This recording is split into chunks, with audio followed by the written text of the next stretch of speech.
एक समय की बात है।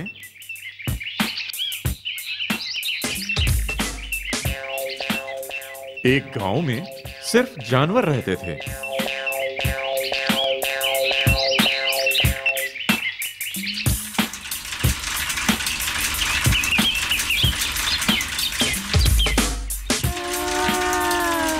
वहां दो बिल्लियां रहती थीं। वे दोनों पड़ोसी थे।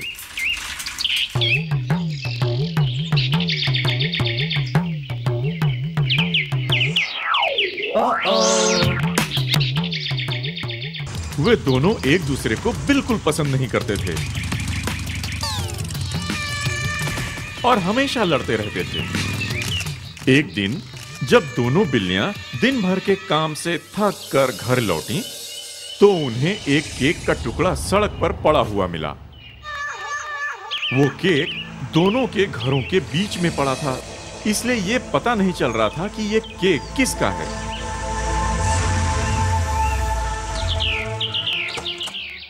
यम्मी! आज रात मुझे खाने के लिए ढेर सारी चीजें मिली हैं। ये चिल्लाते हुए टॉम बिल्ली केक की तरफ बढ़ा। देखो, ये केक का जो टुकड़ा पड़ा है वो मेरा है। दोनों बिल्लियां जोर जोर से चिल्लाने लगीं और केक के चारों तरफ घूमने लगीं कि कहीं दोनों में से कोई वो केक पहले न उठा ले। एक बंदर जो उधर से गुजर रहा था आवाज सुनकर वहां आ गया।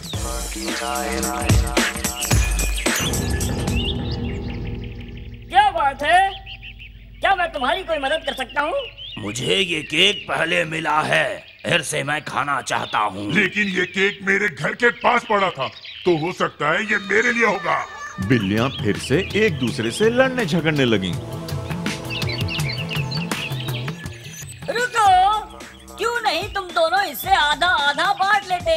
ये तुम्हारे लिए बहुत है। मैं तुम्हारी इसमें मदद कर सकता हूँ, इसे आधा आधा बराबर बराबर बांट कर। दोनों बिल्लियों ने सोचा और फिर मान गईं कि यही एक आसान तरीका है। चालाक बंदर ने जल्दी से केक के दो छोटे बड़े टुकड़े कर दिए। उसने छोटा टुकड़ा टॉम की तरफ बढ़ाया। नहीं, उसका टुकड़ा बड़ा है। तो ठीक है, मैं इसमें से छोटा टुकड़ा खा लेता हूँ, फिर ये दोनों बराबर हो जाएंगे। बंदर ने उस केक का बड़ा हिस्सा खा लिया। अब टिम्मी का हिस्सा छोटा हो गया। अब उसका हिस्सा बड़ा है। कोई बात नहीं, अब मैं इसमें से एक टुकड़ा खा लेता हूँ तो ये फिर दोनों बराबर हो जाएंगे। ये बोलकर उसने टॉम की केक में से एक बड़ा सा टुकड़ा खा लिया। अब टिम्मी का केक बड़ा हो गया। इस तरह बंदर ने केक का बहुत बड़ा हिस्सा खा लिया था। अंत में एक छोटा सा टुकड़ा बचा, जिसे देखकर बंदर बोला, ओह, ये तो बहुत ही छोटा टुकड़ा हो गया। अगर मैं इसका टुकड़ा करूंगा तो कोई भी खुश नहीं होगा, इसीलिए मैं तुम्हारी मदद करता हूँ और इसे खा जाता हूँ। और बंदर आखिरी टुकड़ा भी खा गया। देखा, ये कितना आसान था। मैंने तुम्हारी समस्या सुलझा दी। हाँ, तुमने किया।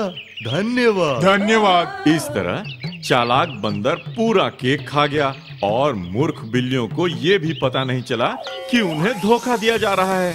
वे दोनों बहुत लालची और गुस्से से भरे हुए थे, इसलिए तीसरे ने उनका फायदा उठाया और उन्हें मूर्ख बना दिया। शिक्षा ये है, चालाक लोग मूर्खों का फायदा उठाते हैं।